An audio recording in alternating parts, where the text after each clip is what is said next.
જો બેટા પરીક્ષા છે ને આજે બધું લખી દેજો. શું કેવું? આટલી બધી ફી ભરીએ છે તો શીખવાડ્યું હોય તો લખે કે ના ના કોણ શીખવાડે છે તાને? હું શીખવાડું છું. તમે શું કરો છો? એટલે પણ અમે આખો દાડો નોકરી નહીં જતા તો પછી તું શીખવાડીમાં હું ના વહી છે? આવડતું તો કશું નહીં તમને. આ મોજા પહેરા મૂકી દે હોય તો નહીં આવડતા. હા ને લઈ દે ને પૂછું તને. હું પૂછશો પેલું વિરુદ્ધાર્થી શબ્દ પૂછું બરાબર. આબ તો ધરતી, હા. કાળો તો ધોળો, દિવસ તો દિવસ, રાત, કાળો કહું ને એટલે છે ને મારું નામ દેવાનું એટલે હું ધોળો, અને હું કહું ને ધોળો તો એનું વિરુદ્ધાર્થી તા મમ્મી કાળી બરોબર. દિવસ તો રાત, સુંદર તો તા મમ્મી કદરૂપી. કદરૂપ, મમ્મીનું નામ દેવાનું બંધ કરો. અલ્યા પણ સુંદર હું તો કદરૂપી તું. તમે કેવા સુંદર હે ઢમટોલા જેવું તો એ ઢમટોલો તો બે જશે. ડાયટિંગ ચાલુ કર્યું છે આપણે જબરજસ્ત. ડાયટિંગ કર્યું હે. તાન પછી એને ચલો મમ્મી તો વિરુદ્ધાર્થી કદરૂપુ, એમ નહીં, મમ્મી નો વિરુદ્ધાર્થી પપ્પા. હા લાવ હેડો પાણી ભરી આવો જેને ઓલી. આ ટોપો મત મને તો તોડી નાખ્યો. કતી 5 મિનિટ તૈયાર કરશી મને પોણી ભર લાવો ને કોસ્કો લઈ આવો ને ખોપરેલ લઈ આવો ને મોજા લઈ આવો ને આ કોઈ ધંધો છે? લઈ આવું તો પડે કે સોરું ભણાવવું હોય તો. ના ના સોરું તો ભણસ છે. ટ્યુશને બંધ આવ્યું છે. સ્કૂલમાં જાય છે 50,000ની ફીમાં. મહિને 2,000 રૂપિયા ટ્યુશન જાય છે. તો પછી હું તો એ પાછું અમારે જ લઈ કરવાનું. ભણાવવું પડે. કોમ્પ્યુટર વિષય તો તમારે જ ભણાવવાનું છે. કોમ્પ્યુટર તો અમે મગજમાં ઉતાર દેવું ને કે કદી નહીં ભૂલે. અને ગુજરાતીમાં ગ તો લખતા આવડતો નહીં હજી. હું ઘર નહીં લખતા આવડતો. આવડે છે? હા, તાને હમણાં ગુજરાતી લખવાનું કહ્યું તે ગજરાતી કર્યું. ગુજરાતી નહીં લખ્યો, ગુજરાતી લખ્યું તું. અને પેલું કબૂતર શીખ્યો, પપૂતર કહેતો તે. હા, ઈ કયો. તાને ભણતા હેડો હું કર્યા વગર. આવો તો પોણી બોણી પાવાનું બદામો ખવડાવો ને આ બધું કોઈ અમારો ધંધો છે. કમાવા આખો દારૂ જવાનું. આઈને પોણી પોને આ કરો ને તે કરો ને મોજા પહેરાવો ને. લાવો પાણી અને પેલું ઓબલું લેતા આવો. ઓબરું ખાહી તો જ જહી. અને નિબંધમાં હું લખવાનું છે? મા વિશે લખવાનું છે. ગાય, गाय विषय लग जे पर नहीं मोह बेगी माँ कर दीजिए. गाय मेरी माँ है और मेरी माँ के 4 पैर है. અને हमारे घर में एक बड़ा सा जहाज, हाथी है. ना जे ने हूँ केवन खबर છે?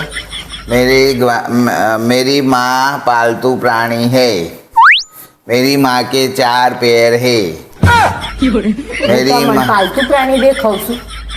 शिव प्राणी से तू तो ना हिंसक प्राणी से हिंसक प्राणी. अजय ने पालतू प्राणी नहीं.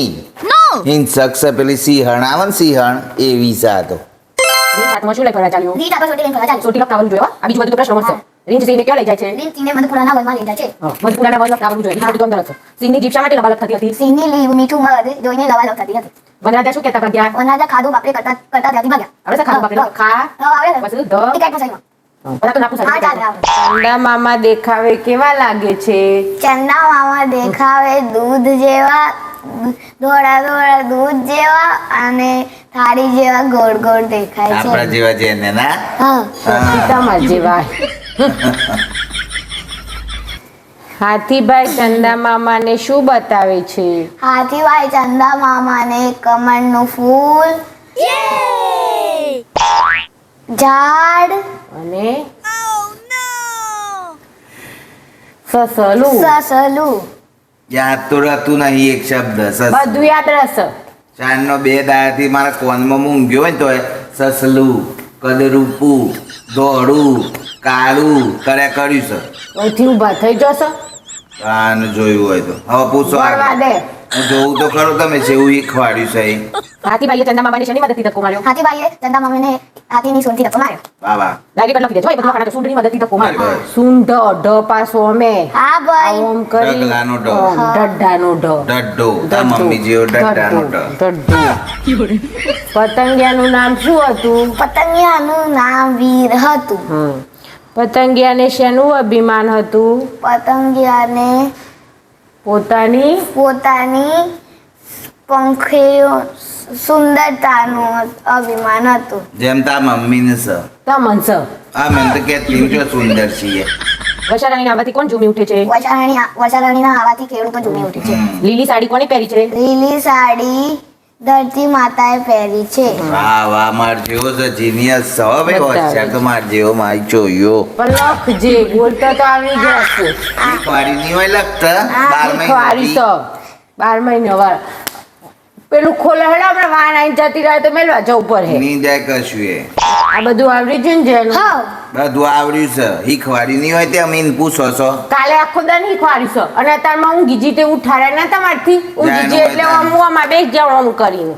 માર કાહી એટલે ખબર પડે હે તો સારું જોજો ભણાવું તો કોઈ નહીં અને પછી માળા લેવા જવાના છે જેનું કાકા લાવજે પેન લાવજે કાકા લાવજે પેન લાવજે જેનું આચમ નહીં કર્યું જેનું આચમ નહીં કર્યું મેમને કી આલું મેમને કી આલું મેમ નું કઈ કી આલજો એટલે પણ આવું છું તું પણ ફી નહીં ભરતો હું હમે લાખ રૂપિયા તો ફી જેટલું વળતર તો હું માગું કે ના માગું લાખ રૂપિયા ફી ભરવાની પછી 40 થી 20 માર્ક થોડા ચાલે કમસે કમ 40 માંથી 35 ઉપર માર્ક આવવા જોઈએ ફી ભરીને તો કોઈ ફી પણ આવે છે આપણે ભણાવવું પડે છોકરાને. એટલે તો પછી ગુજરાત શાળા મેલજો મફતમાં ભણે ના તમે શાલુનો સોરો ગુજરાત હે શાળા માર્ક લાહે તો એમાં વધુ નહીં જો તમારે શાલુનો સોરો ગુજરાત શાળા જાય અમારે સોરો ના જાય. પણ ચાલુ તો ઇંગ્લિશ મીડિયમમાં જ જવાનો એનો સોળો તો ફી ભરી ગાલી છે મોએ